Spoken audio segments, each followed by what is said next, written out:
Hello, today I'm in Opel CORSA. In this video I'll show you how to navigate through instrument cluster display.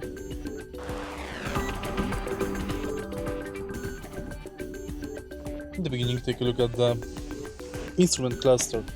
Right here behind the steering wheel we've got this lever. Twist this lever upwards or downwards to switch mode between driving, dials, consumer, computer, energy, personal 1, personal 2. Press set button at the top to enter it.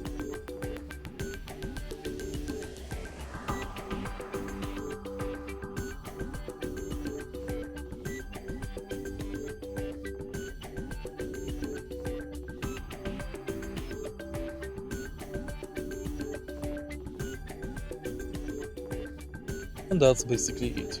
On the instrument cluster you can also find Echo Assistant, Odometer, battery level and range. If you find this video helpful, please leave like, comment and subscribe.